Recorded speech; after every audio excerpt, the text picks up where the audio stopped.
The Jimmy V Classic took place inside Madison Square Garden, the world's most famous arena, on Tuesday night.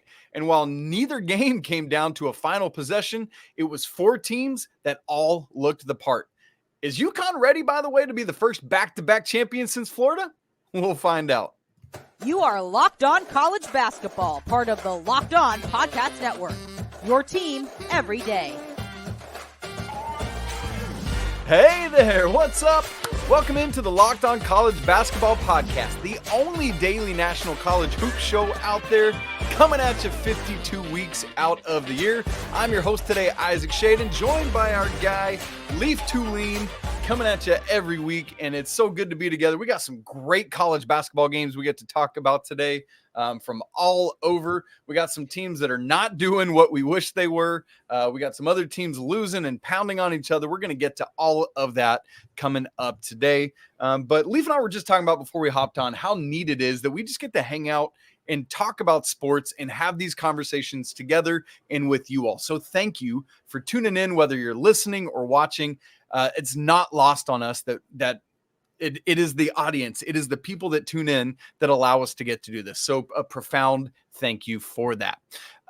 In fact, if you want to talk about college basketball with us more in depth, come join the Locked On College Basketball Discord channel, where we're doing that all the time. Leaf's in there, I'm in there, Andy's in there, some great people having college basketball conversation. The link to that is in the show notes. Seriously, would love to have you join us. Leaf, let's start our conversation inside Madison Square Garden from Tuesday night, the Jimmy V Classic. The first game, we had number 20 Illinois against number 11 FAU, and then the nightcap was number 5 UConn against number 9 Carolina. Now, Leaf, here's the truth. Neither game was particularly close in terms of the final score, a 9-point and an 11-point margin. But to my eyeballs, and my eyeballs have been on the college basketball game for a lot of years, both of these were high-level games played by four teams that are ultimately worthy of the top 20 ranking. Before we get into the specifics of the games, do you agree or disagree with that assessment? Oh, yeah. I thought both games were really well played. I think UConn was a little better than Carolina by more than Illinois was better than FAU. That's really well said, Leaf. That's a great take right out of the gate. Here for that. Like there was less doubt in that game who was going to win for me, but it didn't diminish what Carolina's done. And even in that game, like they weren't as good as UConn, but they were solid. Like they didn't lose that game. UConn went out and won it. Go ahead, keep going. I thought that FAU had a chance to win that game against Illinois. And then Vlad Golden picked up his third foul, which had him sit for too long. Yeah. And then it became an uphill battle. I thought FAU, if he were not to have picked up what I thought was kind of a silly foul early in the second half, right, I thought FAU had the momentum. And then Illinois capitalized, and Marcus Domask and Terrence Shannon each scored 33 points, and they were excellent. But even with that performance, I thought FAU had every chance to win. So I almost came away more impressed with FAU in a weird way. Illinois was really good, and I think they finally are playing basketball the way that I've implored them to silently, as someone who's believed in their teams the last few years, is to attack mismatches. You have a lot of talent. You have a spacing five who's a playmaker. You have tall guys who can shoot, tall guys who can defend. Might as well play an NBA style where you attack mismatches instead of playing like a spread offense and play late clock situations. Well, that's what they did. They scored 90 points, and they won, and I was impressed with Illinois. I've had them in my top 25 each week so far, and I think they're probably a top 15 team. I think FAU is a top 15 team. I think UConn's a top 5 team, and I think Carolina's a top 12 team. Yeah, and that's all well said, because Leaf, what I want to go back to is I love how you put that right out of the gate again about UConn being the margin between UConn and Carolina being bigger than the margin between FAU and Illinois. And frankly, for me, like, let's mix up the pairings. I think that would have been true of UConn against any of these three teams, right? Like, I think UNC, FAU, and Illinois are more similarly matched with each other. Like, I would have loved to seen any of those three matchups. Right now, UConn, Leaf, is just playing at a different level, and they're doing so, by the way, while banged up. Donovan Clingan is dealing with 2 bum toes. Stephon Castle finally getting back into action, kind of limited minutes, understandably so, on Tuesday night. You got Cam Spencer dealing with a struggling ankle, still just dropping. I think he had 23 was his final. Somebody else for Villanova is a little bit banged. Caravan's got that bum finger right now. He's still trying. So UConn does this and I know everybody's got nicks and cuts and bruises here at like 8, 9, 10 games into the season, but it impresses me all the more. So Leaf, that said, with UConn out ahead of these other three, is there anything right now that tells you, because there's nothing that tells me that UConn is not at least on the short list of teams that could win the national championship this year, and in so doing, be the first back-to-back national champion since Florida in 06 and 07? There's nothing that tells me they can't. I have a few concerns. One would be that Donovan Clingan hasn't looked like himself. That's right. And that could be a positive. Maybe that means, hey, they're learning how to win without him playing great. But to win a championship, I think they need him to play very well, because last year he was like an insurance policy, would take over with energy as Adama Sanogo dominated. But let's not forget who won the most outstanding player, Adama Sanogo. That's right. They also lost Jordan Hawkins, and I think Cam Spencer, this was his best game. He's been a little inconsistent. And in a tournament setting, that would be concerning. And then Stephon Castle, it's just too little to be seen so far. That's right. How much are you going to rely on someone? But what it really has encouraged me, and I said this to a couple friends on the phone last night who are diehard college hoops fans, he might be an All-American. And I did not think that would be an outcome possible for Tristan Newton. Tristan Newton's been sensational. Against Kansas, I thought he was the best player on the floor. He was. They lost, but he was the best player on the floor. And I'll say this is, I don't want this to get too far sidetracked, but if Kevin McCullough had been called for a foul on the loose ball that led to a 9-0 run, it was 54-52, I believe, was the score. I think UConn wins that game in Fog Allen, and they might be the number one team in the country. So now they rebound, beat Carolina. They're not super shorthanded, but they're banged up, and they do so convincingly. Like I bet on that game. I bet on the first half UConn spread. I bet on the second half UConn spread, and I never really sweated about that. And I'm a horrible worrier when it comes to my bets. You are. That's so UConn. UConn is someone I have a lot of faith in. I think they're a top 3 team in the country, and I think there's a divide between the top 3 and the rest right now. Yeah, agreed there. Just quickly, so we've named it. Who would those other two be? Arizona and Kansas? Purdue, Arizona, Purdue, UConn for Leaf as the top 3. I like that as well. Now, quickly, Leaf on the other. Yeah, and with Tristan Newton, by the way, yes, 100%. I need to go back and listen to our Big East preview. I believe I tabbed Tristan Newton as my Big East player of the year. And if so, I need to go back and clip that out and get it out there for the masses. Leaf, quickly on the North Carolina side before we move on. I think this is a very good basketball team that has taken major steps beyond what they were last year. But what we saw, and this is, kind of what we began with, is that the talent is in place, but they're just not at the execution level to be in that elite tier quite yet. I think part of it is that Cormac Ryan is not contributing right now as that fourth offensive threat to go along with RJ Davis and Armando Bacot and Harrison Ingram. If and when he does, I think that's going to help Carolina get to the next level. We'll see what happens there. Leaf, let's turn our attention to the first game where you already talked about it some, but Illinois 98, FAU 89.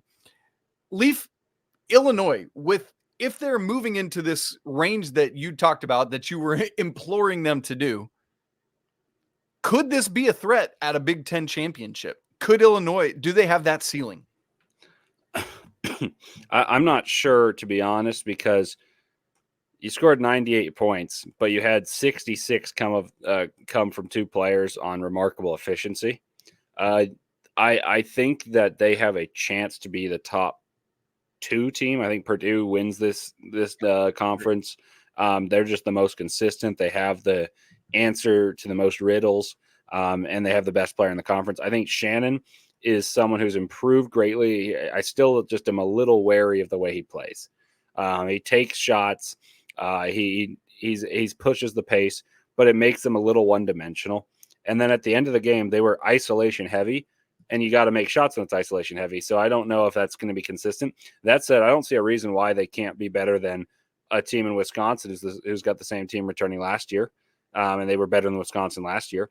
I think I had Illinois 3 in my preseason, which was behind Michigan State. Michigan State looks terrible. We'll get to them very soon. So, yeah, I mean, of the rest behind Purdue and what I thought would be a very good Michigan State team, I had them number 1. So I guess I wouldn't say I was stunned by what's happened so far, but I think they're embracing what they have better than they have in years past, where they tried to force a system to work for Kofi Coburn to work for Coleman Hawkins, who are distinctly different players. That's right. Let me fire one question real quickly back at you. Let's do it. If you looked at these 4 teams, how do you think the ceiling for all of them is Final Four, like the broadcast kept saying, or are there more than one team, UConn, that we agree has Final Four potential? I mean, obviously FAU by definition almost has to, because they were there last year and bring back basically every. I mean, I love watching Elijah Martin play basketball. I look every time FAU is going to play, I just get excited. And it obviously is not just him. It's John L. Davis. It's Vlad, as you were talking about. But yeah, obviously FAU does. I think Carolina has the potential. I think the ceiling could be Final Four. I don't think they have gelled enough. And I think some of that is all the transfers and the newcomers. But I think if those pieces get together, that is their ceiling. With Illinois, I think the bracket would have to break the right way, because as you were saying, I don't think the isolation play is going to work enough over, winning 4 straight games to do that against high level competition. I need to see the ball movement that we get from like a Kansas or like we saw from UConn on Tuesday night. So I would say UConn is a lock at that capability. FAU by definition, yes. North Carolina's ceiling, yes. And I would say if things broke for Illinois, yes. But my thought with Illinois would be second weekend. What about you? I think I agree with that delineation. I think UConn is head and shoulders above the rest. I think FAU have more confidence in it, but not because of last year. It's just the way they played is so sustainable. They have different guys who can do it. John L. Davis, I think, is awesome. I thought, in a weird way, I thought he was better than Terrence Shannon, and Shannon scored 33 points on great efficiency. I think Shannon could be an All-American, and I think John L. Davis is better for winning, I guess the way I'd put it. And then I think Illinois and Carolina are on the same tier for me. And the reason being, I think Carolina, when they play their best, plays really, really fast, but their most decorated player, Armando Bacot, sidetracks from that. And they need Harrison Ingram to really be awesome. And I think Harrison Ingram's best when the lane's open. And so I just don't know how many games you can get consistency between their front court. I believe in RJ Davis. I think Cadeau is awesome in terms of passing the ball. He makes them go. Yeah. And I have the utmost faith in Cormac Ryan to be able to play in a big game. Like, that dude can ball. I watched him in San Diego destroy Alabama, score 28 and talk trash while doing it. It was pretty awesome. So I have faith in Carolina. I honestly think the 3 other teams are Elite 8 teams is what I peg them as, is like, okay, here's what I kind of think they will be. And UConn's a Final Four team. But like, that's a really good competition. That was awesome to watch. Yeah. I mean, for a 4-game early December little mini MTE, boy, I will take that. Great stuff inside MSG. Now, Leaf, you already kind of pointed ahead a little bit to Michigan State, but them and Villanova are hitting the skids right now. Both have 4 losses after losing again on Tuesday night. Which of these 2 teams are Leaf and I more concerned about? We're going to have that conversation right after I tell you that this episode of Locked On College Basketball is brought to you by Jase Medical. I know we come to sports to escape the crazy realities of life, but let's talk about preparing for real life for just a second. According to the FDA, pharmacies right now were running out of antibiotics like amoxicillin right in the middle of the worst flu season in over a decade. And I can't imagine feeling more helpless than if someone I know and love, or even myself, got sick while there was a supply chain issue or shortage to keep those life-saving medications away. That's where Jase Medical steps in with the Jase case, a pack of 5 different antibiotics to treat a long list of bacterial issues, including things like respiratory infections, sinusitis, skin infections, and more. And honestly, these things could happen to any of us. So visit jasemedical.com and complete your physician encounter. It'll be reviewed by a board-certified physician, and your medications will be dispensed by a licensed pharmacy at a fraction of the regular cost. Never been more important to be prepared than today. So go to jasemedical.com and use offer code locked on, to get $20 off your order. Again, that's $20 off at jasemedical.com with offer code locked on. With these two teams, Michigan State, Villanova, they both lose on Tuesday night. Michigan State at home to that Wisconsin team you were talking about just a minute ago, 70-57, the 23rd ranked Badgers win. And then on the Villanova side of things, I mean, look, it's a tough, true road loss in the Big 12 Big East battle in the Little Apple. We just talked about the Big Apple. This one was in Manhattan, Kansas, with the Wildcats winning the Battle of the Wildcats 72-71 in OT. Leaf, we can get into the specifics of this game, but my big picture question for us to answer is big picture, long term. Which of these two teams, Sparty or Villanova, are we more concerned about this season? Ooh, that's tough. And I think the answer is yes. I would say I'm more concerned with Michigan State. I have more faith that Tom Izzo will right the ship to a degree, but I just don't think they have the high-end potential that Villanova does right now. Tyson Walker is the only person who can put the ball in the basket for Michigan State right now. AJ Hoggard can crash to the rim and go up, but if you can't kick out to anyone, like Jaden Akins, I thought was going to take a huge leap. That was the main reason I had a lot of faith in Michigan State. And then I was sold, hey, they got this guy who's a little bit like Jaren Jackson Jr., and I watched Xavier Booker in the green-white scrimmage, and I just didn't see it. I was like, man, he's like a lamb. He's a baby giraffe, and he's hardly playing. Cohen Carr has this. Play. He had no minutes in this game. Yeah, but can you imagine him going against Stephen Crowell? I can't. No. He'd get obliterated back to I don't even know where. He'd wind up in Ann Arbor after what would happen to him in the lane from that. Yeah, and it makes sense, but at the same time, the reason I had so much faith in this is if you look at all the good Michigan State teams, they've had bruisers on the interior with ceiling elevators that have come up. And what I mean by that is like they had Gavin Schilling, Matt Costello, or Xavier Tillman, so for like various different good teams. But then they had Brandon Dawson, who would provide a different role, who's a bruiser but a tremendous athlete. So this would be a different type, someone who could space the floor and protect the rim, and then play with the great backcourt. And then you have your bruiser in the interior of a guy like Cooper or Sissoko. Well, and Malik Hall's still there too. So I thought this depth and this mix and match. No one's better at that than Izzo, but they can't score, and their defense isn't as good, and their freshmen just aren't performing. Although I will say I think Jeremy Fears is going to be really good in a few years. But yes, Michigan State's the one I have more concern with. I do think they'll figure it out. They'll make the tournament, but I don't have the expectations I did. As for Nova, they absolutely blew that game yesterday. I watched the end of it. They sure did. They were up 4 with a loose ball, and you hate to say, oh, that was like stupid hustle, but Eric Dixon dove for a ball that was well beyond his reach, gave up a fast break layup. Then Nova has a terrible possession, and I mean terrible possession. The ball goes to Kansas State, and they switch right away. And as the switch happens, I legit am telling myself, I was like, he's going to shoot a 3. He's going to shoot a 3. So if I think that, why on earth is Lance Ware playing as high as he possibly is? Dude. And then he gets crossed up 3 ball. Big shot by Tyler Perry. Yeah. Like, but 7 seconds on the clock. I mean, that's the dagger. Yeah. I mean, that's what it is. But Nova's got to be situationally aware. And I also didn't like that Neptune went away from Dixon. Dixon was too big for anyone on Kansas State to guard. That's right. And so then they went smaller. But why take out your advantage? It's not like Lance Ware is that much better on defense that he doesn't like. Dixon's your best offensive player if Justin Moore's out with an injury. And so my issue with Villanova is their coach. I think Kyle Neptune's in over his head, and he's got a great roster, one that fits together, but they're playing a style that doesn't work unless you coach it really well. And Jay Wright did, but Kyle Neptune isn't.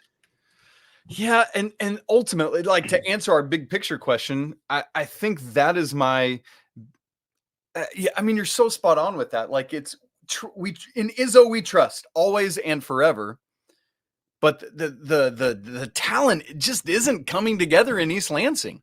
And Villanova has can you imagine Tom Izzo coaching this Villanova team, right? Like if we switched head coaches, Villanova would probably be rolling right now. And as you said, think about what Jay Wright would do. And it is tough. I mean, you mentioned Justin Moore not coming back to this game. It was a right knee sprain, if I remember correctly. He had 8 minutes in the game. Yeah, looking back at that. But still, they got to get it. Now, good on Kansas State for winning at home. Like that's a big time win, and you love to see it. But going back to Michigan State's front court, like you're talking about Xavier Booker. How ungood must he be looking? Like, because this Michigan State front court is not it, Leaf. And if he can't break into that rotation, how bad must things be in practice with Xavier Booker? I mean, I just don't know. So we'll keep watching with that. But Leaf, these two teams are 10-8 right now, and a combined 10-8. I cannot fathom that as to what we thought these teams would be preseason. With losses to mid-majors. They have 4 losses combined to mid-major teams. Yep. Now, to be fair, Michigan State's lone mid-major loss is James Madison. Yes. So we do have to acknowledge that. And that's the other part of what I want to acknowledge here. Michigan State, while they're 4-4, their losses are to Duke on a neutral. And I know we're a little like, what is Duke right now? To Arizona on a neutral. Now to Wisconsin, albeit at home, and to James Madison. Those are all high-level tournament teams as we see it right now. So, there is something of that we've got to look at. But again, as you said, mid-major. While as Villanova, it's like now they've lost to Kansas State and then 3 other Philly area teams. So Leaf got a lot of watching. If one of these teams makes the tournament and the other doesn't, which will it be? I think both make it. I just want to clarify that. But to answer your question, I would go with Izzo just because it's Izzo. I think that Michigan State rights the ship. They're going to make the 4 or 5 seed in the Big Ten, and the Big Ten is going to get 6 or 7 teams in. Yep. And so that puts them as like a 7 seed in the tournament. It'll be like a couple years ago when they beat Davidson, gave Duke a run for their money in the second round type of deal. I think Nova's better than Michigan State, but Kyle Neptune, like you've done nothing to earn my faith. That's right. That's the problem. And I don't know, like it's unfair for us to all be like, oh, he's not Jay Wright. Well, no, he wasn't gonna be, but like you've got a great roster. Like this is a roster that if you could transfer portal a whole team and then it's just like, hey, I'm gonna put my bid in to coach this team, I'd have faith with almost any coach figuring out how to play this veteran laden of a team with guys like Justin Moore, Eric Dixon, Tyler Burton, Bamba. All these guys, Hakeem Hart, and even their bench is good. Yet they have 4 losses, 3 of whom were against Philly teams. And I understand this rivalry, but like Villanova has dominated that Big 5 rivalry. Yep, they got last place. They went 0-3. There are 6 schools in the Big 5. I know it sounds stupid, but there are, and they got 6th out of 6 in that, and that's something you just can't do. Like you lose respect in that regard. So I think Nova still finishes top 5 in the Big East, and makes it. But it's saddening because that's a roster I really am excited for. I think if it were coached right, could make a Final Four. If it were coached right, huh? Come on. Exactly. I see what you're doing. Now, Leaf, we're going to continue to find out about these two teams. Michigan State's, they're at Nebraska on Sunday, but then they play Baylor in a kind of neutral site game on December 16th. That's their next 2 games. For Villanova, they play UCLA at home on Saturday, and then they're at Creighton Wednesday, December 20th. So both of these two teams, it's going to continue to be that could be very bad. That could be at large. Looks bleak. Yep. So we could be sitting there. I mean, Villanova could lose 5 straight, be sitting at 6-6. I mean, that's a very real possibility. All right, Leaf, we got to keep going here. There was a whole host of other action on Tuesday night. We want to hit on some of the highlights of it, let you know what's coming up tonight, Wednesday, including undefeated Oklahoma boat racing Providence in Norman, Oklahoma on Tuesday night. We'll get to all that in just a second. right after I tell you that this episode of Locked On College Basketball is brought to you by FanDuel. Look, as the weather gets colder, the NFL offers Stay Hot on FanDuel. Right now, new customers get $150 in bonus bets with any winning $5 money line bet. It's $150 if your team wins. So maybe you've been thinking about joining FanDuel. There's no better time to get in on the action than right now. The app is so easy to use. They've got a wide range of betting options, things like spreads, player props, over-unders. There's national championship odds for college basketball. Let me give you the top 6. Purdue plus 1,000, Arizona plus 1,100, UConn and Kansas plus 1,300, and Marquette and Houston at plus 1,500. So if you want to get in on that betting action and sweat it out like Leaf does, visit FanDuel.com/lockedon to do so this NFL and college basketball season. FanDuel, official partner of the NFL. All right, Leaf, let me just run us through a couple other of Tuesday night's results, and I'd love to see what stands out most to you. Oklahoma wins at home over Providence 72-51. They had a 31-9 closing run to just run away from this game after Providence led 42-41. Michigan State was not the only Big Ten Michigan school to lose. On Tuesday, Michigan falls to Indiana at home 78-75. Other action, Delaware wins at Xavier. Let's go Blue Hens 87-80. Gonzaga runs away with their game, started out on a 28-2 run. Oklahoma State continues to struggle, lost to Southern Illinois 70-68. Leaf, out of any of those or anything else you watched on Tuesday night, what stands out most to you? I think it would be Michigan losing at home to Indiana. I watched the tail end of that game. It bothers me because they can score. And Indiana has struggled to score, yet Indiana controlled late. And you would argue the better point guard is Doug McDaniel than the lack of a point guard on Indiana's roster. That's right. So that concerned me about Indiana's, I wouldn't say at large chance. I still think they probably get an at large, but maybe. And then also it's encouraging for Indiana. I think Khalil Ware and Malik Renew did well at the end of the game. CJ Gunn emerged as someone who could be trusted at the late stages. But Doug McDaniel was poor in that game, and Michigan lost a game that they probably should have won. I mean, they were a 7-point favorite going into that one. Yep. And it wouldn't be, and I would say it's not really for all their amazing play. Indiana hasn't been good this year. And so that means something. I think there's going to be a lot of parity, but a lot of mediocrity in the Big Ten. That's right. And so what's the cut line on that? I think Purdue is head and shoulders above everyone else. Yeah. I think Illinois and Wisconsin are probably 2 and 3.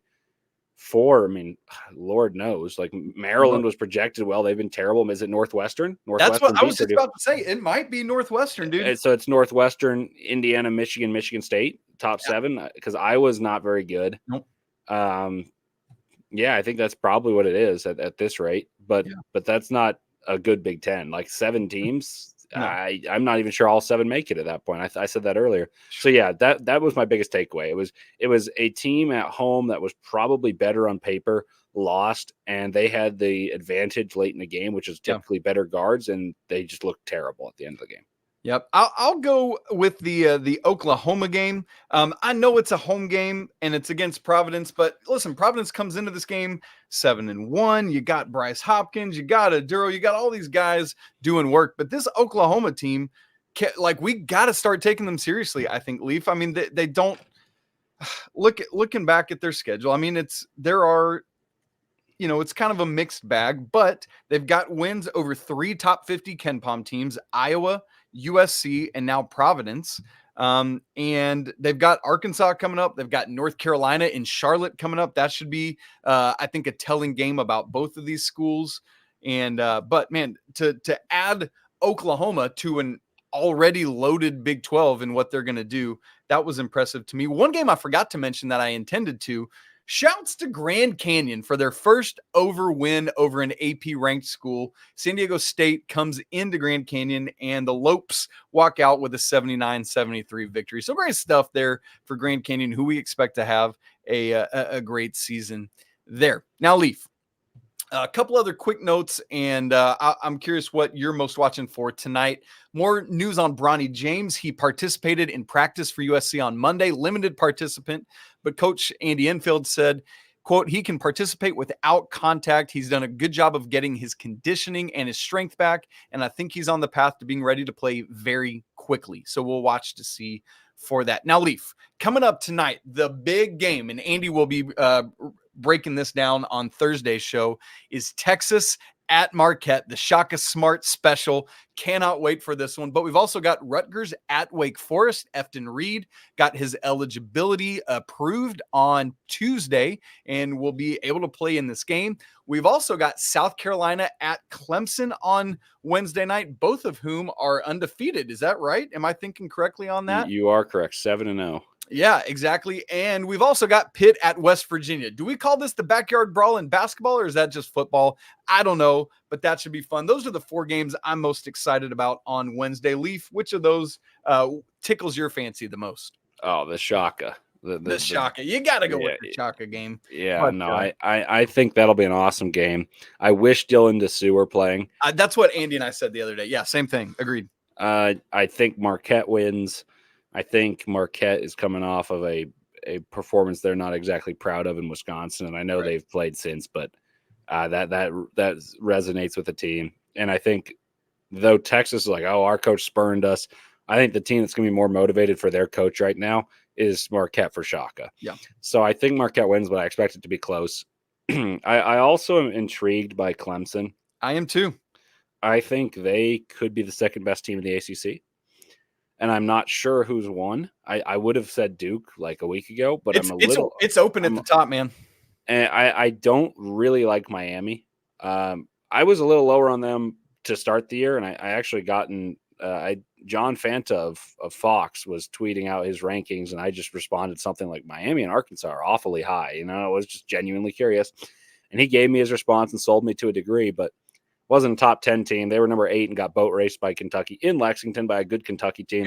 Yep. But that's not a top 10 performance. No. And I think Clemson's just as good on paper as Miami. I think Carolina's just as good on paper. And then Duke, who I think on paper is the best team, which they often are.